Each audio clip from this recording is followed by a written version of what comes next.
Hey Waffle Gang, I do hope you're well. My name is Mark and today we're checking out some more Reddit stories, and if you do love a Reddit story, why not consider hitting that like, subscribe, maybe that notification bell too, and let's crack on with today's first story.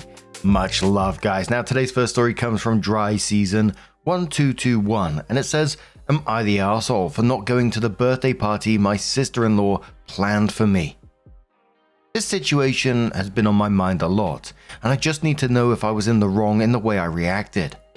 Last Saturday was my 35th birthday, and the only thing I really wanted to do was spend time with my husband Chris and our 5-year-old Eliza. I didn't have any plans to go out because I don't really like going out unless I absolutely have to. I would much rather stay in if I'm being honest. Everyone knows me, knows this. Well, during one of the movies we were watching, I got a call from my sister-in-law, Whitney, 29, asking me if I would like to go bowling with her and a few mutual friends of ours. I said that I wasn't up for it and just really wanted to spend the rest of the day with Chris and our daughter since it was my birthday. She repeatedly begged me to go, but I stood firm and kept declining her offer. She was upset and just hung up on me. I sent her a text apologizing, but she just left me on read. A few hours went by when I got a call from a friend asking me why I didn't go to the party Whitney planned for me. And I told her honestly that I didn't know about any party. Whitney didn't tell me about the party when I was on the phone with her earlier in the day, and the only thing she called me about was to ask me if I wanted to go bowling, which I declined, to spend the day with my family.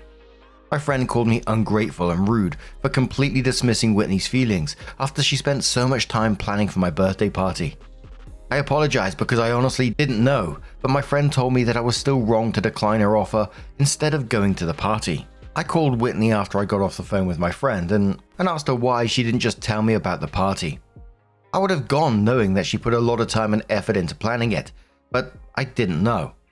She told me that's the whole reason why she invited me out to bowl, because it was a bowling party for me. I felt really bad and asked if there was anything I could do to make up to her for missing the party she planned for me. She said no and just hung up. I tried talking to her on Monday and she was pretty cold towards me and didn't want to talk to me. Chris doesn't think I did anything wrong, but I can't help but feel like the jerk for missing out on the party she planned for me. So, was I wrong for not going out bowling when my sister-in-law invited me to? Absolutely not the arsehole in this situation. It just feels like communication all on Whitney's part and not yours. I mean, she could have said like, I got a surprise plan for you or something special planned for you. For me, it was made to sound out like it was just initially a hangout to go bowling with some friends or whatever. So for her to then hang up on you and then, give you the cold shoulder afterwards felt manipulative to me, making you the one to feel guilty for her miscommunication. And for anyone who's calling you ungrateful and rude, how can you be ungrateful and rude for something you didn't know existed at that point in time? It's just bizarre ass behavior, right? Don't get me wrong, it sounds like a nice thing for someone to plan you a surprise birthday party, but you got to communicate it in some way, not just hang up and get all huffy and puffy about it. You did nothing wrong to choose the way that you wanted to celebrate your own birthday, especially when you really didn't know what was going on. But the top commenter says not the arsehole. You didn't want to go bowling. At no point was an actual party in your honor mentioned from what you posted. This is on sister-in-law. Granted, she may have been trying to surprise you. However, given you said no to just bowling, it's on her to make more of an effort. Another commenter says, I feel like traditionally someone close to the guest of honor, like the spouse, is both in the loop and assigned the job of getting the party person to the party. Another commenter says, it would appear that sister-in-law didn't tell her brother either, which is really weird, and gave up after one phone call. I think step 2 is to text your brother and get him to persuade if it's a surprise. And if that doesn't work, then you can call again and just be straight with the person. I kind of feel like Whitney wanted this to fail. Interesting. So at some point later, OP comes in with their update and says, so it's been a few days since I posted here, and asked if I was the arsehole for not going to the party my sister-in-law planned for me. And a lot has happened since then. A day after I posted, I sat down and talked with my husband and asked Chris if he knew that Whitney was planning a party for me. He told me that he didn't know anything about this party since they talk every day, multiple times a day at that. He said he found it weird that she never mentioned it to him. I found this weird too because it didn't make sense to me and I just don't know why she wouldn't tell her brother about the party. The next day, I decided to sit down and talk with Whitney and asked why she didn't tell me or Chris about the party. She said she didn't have to tell us anything, and as her sister-in-law, I should have just gone when she invited me out to bowling. I told her it was unfair of her to say that when it was my birthday, and I should be allowed to do whatever I want on my birthday. She told me that I was a terrible person, and it was unfair to make her the bad guy when this was all my fault for not going. She actually told me that I should pay her back the money she wasted throwing me a party I didn't even go to. I told her that I wasn't going to do that and cut the conversation off there because we are obviously getting nowhere at this point. Later in the day, I got a call from my mother-in-law telling me that I was an ungrateful brat for not appreciating what Whitney did for me. She even agreed that I should pay Whitney back the money she used to throw the party, including decorations, food, and the cake. Chris answered for me and told his mum that I wouldn't be paying Whitney, and that was the end of that. Mother-in-law told him that it was the least I could do for not even showing up after I knew. He told her that by the time I knew about the party it was over and I couldn't be able to go then. Mother-in-law just hung up after that. After that call, I told him that I really didn't want to be around his mother and sister right now because I'm starting to feel like this whole thing is used as a way to attack me for no reason. It feels stupid to me that they are both so mad about this but can't see how wrong Whitney was for not saying about the party to me or Chris. I don't want to go no contact completely, but as of right now, I'm definitely going low contact with them for the foreseeable future. I don't know if this is the update that you guys wanted, but this is how things played out, and hopefully, maybe in the future, I can come back with happier news. But for now, this is where we stand, and I'm okay with that. Am I the arsehole for not going to the birthday party my sister-in-law planned? And the top comments on this one said, "Trust your instincts.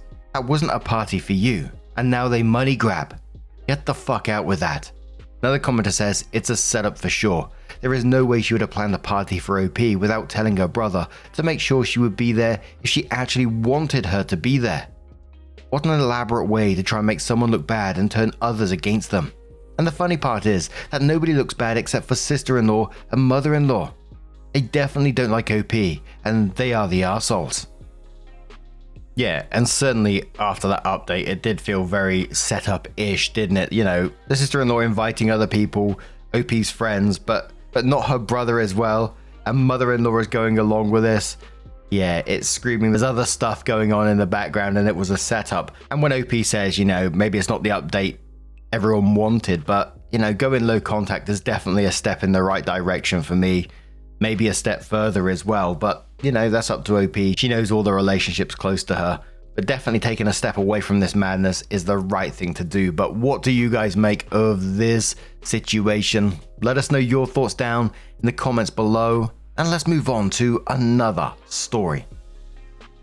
Now, our next story comes from Done and Pissed Off from the True Off My Chest subreddit. There is a few trigger warnings on this one of self-harm, mental health struggles, attempted suicide, possible grooming, PTSD. So if you do want to skip it, please feel free to do so. Timestamps are down in the description and along the timeline below. Thank you. It's titled, "My sister is pissed off that I stopped seeing our mum because she's being disgusting and creepy. I need to talk about this, but I don't know how to start this. Other than to say my dad is not an angel either. But when it comes to his kids, he at least made an attempt to be there for us. My mother has a mental health diagnosis that she uses as an excuse for her behavior, but refused to seek any form of treatment. Growing up, my sister and I would either get home to a dead silent house and our mother curled up in bed / on the couch, too depressed to move, or deep cleaning the house to music so loud we could hear it from our bus stops.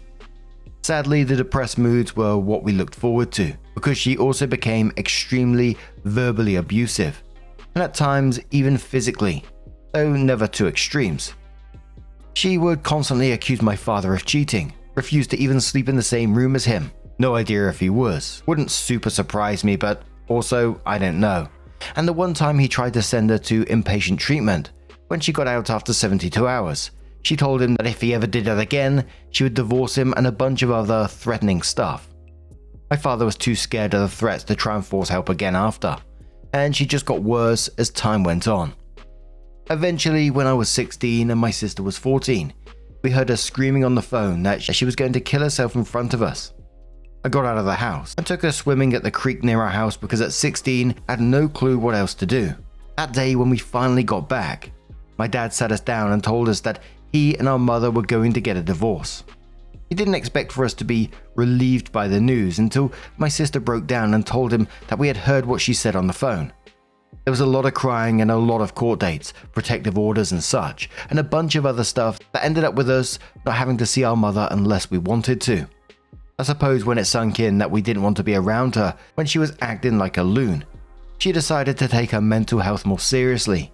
But she never forgave my father for leaving her at her darkest moment. I can't really blame him though, because that house was hell when she was in it.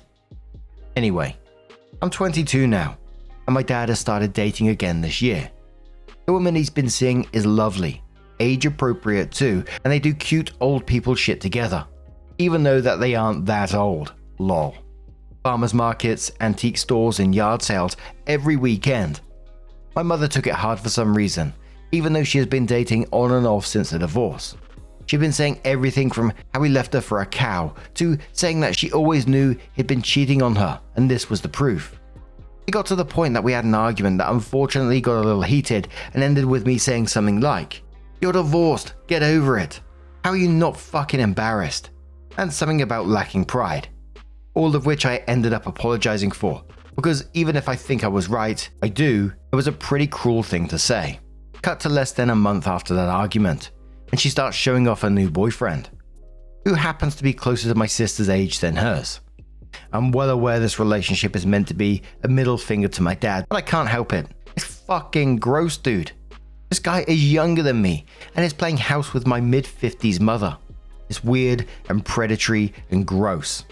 But he's a legal adult and there's really nothing I can do about it. Anything I could say to my mother would turn into a game of, so it's okay for your dad to date but not me. As if dating is a thing that's fucking appalling about it. Part of me thinks he's only with her because she got the house in the divorce and is doing fairly well for our area, financially speaking.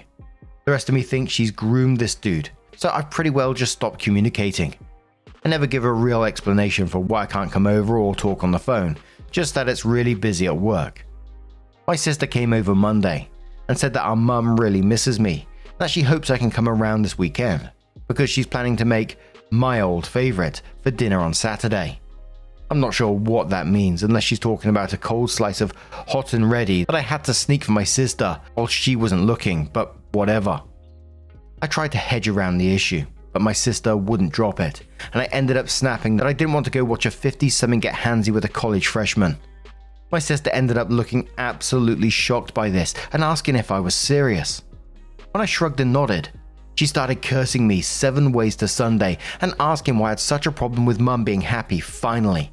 And I said that I would just prefer if she was happy with someone actually old enough for her, and I wasn't going to pretend to be cool with it. So I figured she'd probably not want me around. My sister ended up hitting me, getting herself barred from my place in the process, and now my mother has been sending a woe is me texts and voicemails of her crying and asking if I hate her, and all this other crap I just can't deal with. I don't want to tell my friends about it because they don't know how fucked up my family is, and I have mostly interacted with my dad or my sister, if any of my family at all. Sorry for the length, but I feel better already just getting it out. Thanks for reading, if you did. Hope he added some additional information in the form of comments. Someone said, "You sound exhausted. Can't you cut off contact for a while to give yourself a break?" Opie says, "I don't think I could block her. I get really scared that she's going to hurt herself and not be able to reach me. I've had nightmares about it since I was a teen. I mostly just try and keep my contact to a minimum. I do love my mum, even with her mistakes and bad behavior. She is my mum, and I always hope that things will change." Someone asks, has Opie's mother been in therapy before she got together with her boyfriend? Opie says she was in therapy and on medication for her bipolar disorder before they got together. When it comes to happiness, I don't know. I know she was happy when I met him, but she had been happy with each of her other boyfriends, who weren't younger than her children, and it went away soon after. There's no telling what they're like behind closed doors. Maybe you're right and it's some beautiful romance I'm too squeamish to see, but I don't really care. It's still weird and upsetting for a person her age to cast their net for high school grads and college freshmen. God knows any chance she had at ever meeting my friends flew out the window over her head the minute I saw the dude. They wouldn't go for it, but God, how embarrassing that would be. I don't think it's fair to pit it as, but she needs to take advantage of this young person for mental health purposes and treat me like I'm a bad son for finding it gross. I would think it was gross if it was my dad with a 19 to 20-year-old too. That's fucking creepy and weird, and again, nothing I can do about it. And they're both free legal adults, but I'm not going to sit in her house and pretend not to be disgusted by her actions. I just can't. I guess I have thought that it would be better for her mental health to think her son is busy until the phase is over, rather than he is actively disgusted by her. Not my fault my sister pressed, then spilled the beans. Someone says, can OP seek therapy for himself in order to deal with his mother's situation? OP says therapy isn't really an option for me. I don't have health insurance and I can't really afford to pay out of pocket. And the only mental health facility near me that I know of is the one my mother went to for inpatient and goes to now regularly, but complains often. And if any of the stories she told me were true, I'd rather not go near them. Someone says, was there favoritism in the family? Opie says my sister always wanted mum to like her. Without getting into it too much, mum always favored me. Not enough to mean I wasn't treated like garbage, but if I was garbage, my sister was shit on her shoe. I tried to help where I could, but honestly at that age I was so angry all the time, I was busy picking fights with dudes 3 times my size. I think I can take him. Spoiler, I could not. Dad and I always got along because he was a high school football star, and I went into football young as well. So my sister told me when we were older that she felt like I took both of her parents. Dad and her argue a lot now that she's an adult. So I think she's been gravitating towards our mother, who she listens to, and has said things about how dad ruined the family, though when we were young she was on board as anyone else. I didn't like the switch up, but bringing it up is a guaranteed screaming match, so I stopped. I on the other hand argue with our mother a lot, like what's mentioned in the original post, and naturally gravitate to the one who doesn't give me high blood pressure every time I visit. Probably not fair to either of them, but it is what it is.